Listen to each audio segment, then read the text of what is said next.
I never wanted to be a comedian. I went into college right after high school, and I went into Sac State as a business major. Professor Siri, he was an asshole. I got up, walked out of class, and dropped out of college. So I just decided that I would go to a park and read books. I'd just sit in my car and read books all semester and try to figure out what I wanted to do. I read this book about the Apollo moon mission. And if you don't think we went to the moon, you can go yourself. I didn't know the stories of the people who got us to the moon. There's probably tears in these pages. Nobody knew that I had dropped out of school. There was one person, Neil, who I worked with, and at the end of that semester, I remember telling Neil, I know what I want to do with my life. I want to be an astronaut. And I think Neil knew more than, he definitely knew me better than me, because I don't think he ever bought into that. Because I didn't really want to be an astronaut. I love this story. I love the story of the Apollo program. And what I realized is all through my life, I've always been interested in the story of things, in entertainment. And I didn't really want to be an astronaut. I wanted to be whatever I had seen on TV that week, or whatever movie I had seen. Like, you know, like I wanted to be Indiana Jones one week. You know, I wanted to be the Hulk the next. You know, I wanted to be Aaron Brockovich. I wanted to be a CIA agent or an FBI agent. I wanted to be whatever I had seen that week. I just loved a good story, you know. Shoot, I wanted to be Forrest Gump. I just really liked the movies and telling a story. So what I really wanted to do is I wanted to be an actor, or I wanted to write, or I wanted to do all the things. I wanted to write and act and direct and do all that stuff. And so I decided that I was going to be a theater major. So I had to come clean to my mom. One, because I just felt bad. You know, two, I wanted her to know that I had a path now. And so I pulled my mom aside and I said, hey, I'm gonna be a theater major. I wanna act, I wanna be an actor, and I wanna write and be a director. And she said, oh, Brian, I just wanted you to be successful. I get it. You know, like being a theater major is probably not what your parents want to hear, you know? And even now, if my kids came to me and said, I want to be a theater major, I'd be like, nah, maybe a minor, maybe a theater minor. But it's okay, by the way. My mom is my biggest fan now, so don't worry, it all turned out fine in the end. But what was ironic is my stepdad, John. I went to him and I told him that, that I wanted to be an actor. And he pulled me aside and he said, you know what, Brian? I always wanted to be the color commentator for professional football games. So he goes, you just do it. Do whatever you think is right. Coming from him, that meant a lot. I mean, ultimately, he retired from the state, where having worked for them for 40 years and wearing slacks and a shirt and a tie, you know? Like, go and do it. You know, what's the worst that could happen? And so I did. I enrolled in Sac State as a theater major, and that decision is the single most best decision I've ever made in my entire life. I was a different person. My grades were fantastic. I wanted to go to school every day. I started making friends. I even had sex. Like, it was a totally different world, you know? It felt, and I've said this 100 times, but it felt like a comfy pair of slippers. It was my world. They were my people. I have friends from the theater department to this very day. And I did all the things in the theater department. I mean, as a theater major, you have to learn about costuming and lighting and building sets. You know, I also focused on acting and directing and writing. I took a bunch of writing classes and really started to fall in love with all those things. So then it was time to move on. Like, we were getting close to the end of my last semester, and I remember, you know, like asking myself, like, what am I gonna do? The kind of the rough plan was to go to LA at some point, because that's where you go if you want to be in the movies.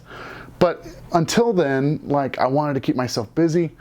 Definitely didn't have the resources to move or anything. So I decided that, I'd like to do some theater here in Sacramento. But I didn't want to do like bad community theater. Like that's just a thing. Like it just seems like in any city you go to, there's bad community theater, and I didn't want to be that person. I wanted to do something different. And so I remember I was at a bar with a friend of mine from Sac State, from the theater department. His name is John. And we were sitting in the bar and I was telling him, like I want to do something different. And he said, well, what you should do, you should start a sketch comedy group. And which was funny because, I knew nothing about sketch comedy. I mean, sure, I had taken writing classes and acting classes, but I didn't know anything about sketch comedy. I was like, yeah, let's drink some more. Yeah, let's start a sketch comedy group. And I remember John even had a name. He said, you should call it the Free Hooch Comedy Troupe.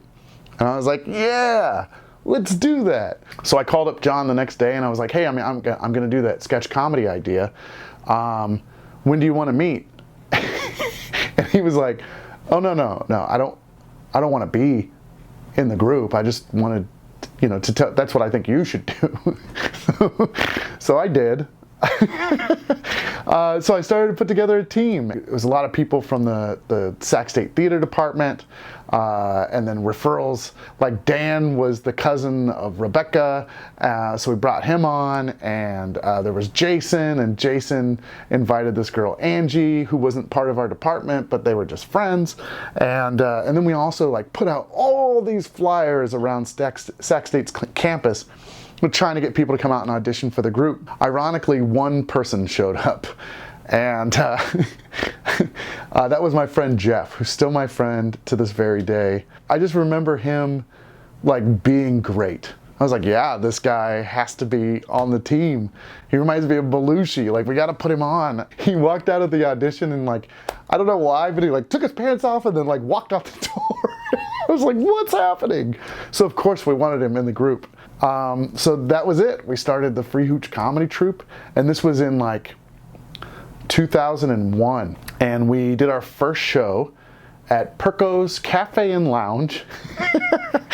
This little restaurant bar that's kind of off the freeway near downtown.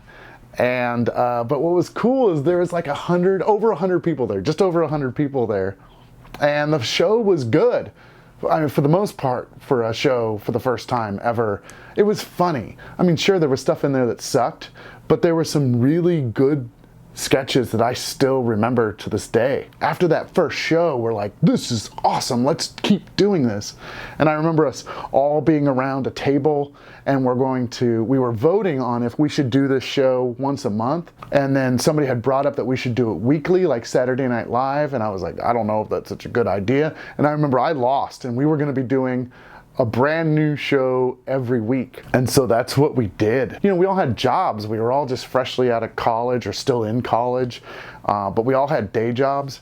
And so we would all go do our thing during the day, and then all of us would meet at night, and sometimes we would be there till 2 o'clock in the morning writing material and rehearsing and everything. And we would do a show every Friday, and we would do it at for a long time we did it at the Ramada Inn bar, a bar inside the Ramada Inn. And but then we would just keep going to whoever would take us. So we would go to every single bar in town trying to find a place to perform. And it was funny because sometimes you'd be in one part of the bar, and in the other part they're having country night, and we were on a stage that we were right next to a koi pond, and the koi pond was hella loud, so we'd have to unplug the koi pond.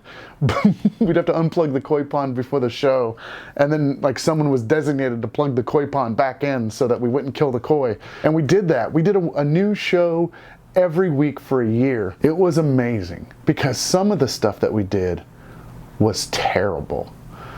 But the good thing is that we learned. Like, we learned what was good and what was bad, and how to write and how to perform and how to present, and when to have music and when not to have music, and when to enter, and the show would get better all the time. And those are all things that have made their way into curriculum now, when I teach sketch comedy classes now.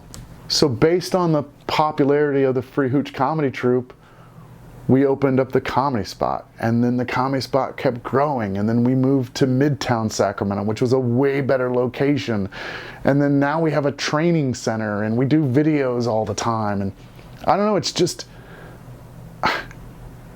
like, I'm a comedian because a professor went on sabbatical, and his replacement, Professor Siri, that I hated, decided to pick up that class, and I decided to walk out because I went to a park and I read a book and I found my passion, and because JFK decided that we needed to go to the moon, and because Andrew Chaikin wrote this book, because a guy told me at a bar that I should do sketch comedy, and we did it, and we were good, and we kept doing it, and we explored, and we worked hard, and now I work in an organization with some of the most talented people a person could work with, and we're good at what we do. But I never wanted to be a comedian.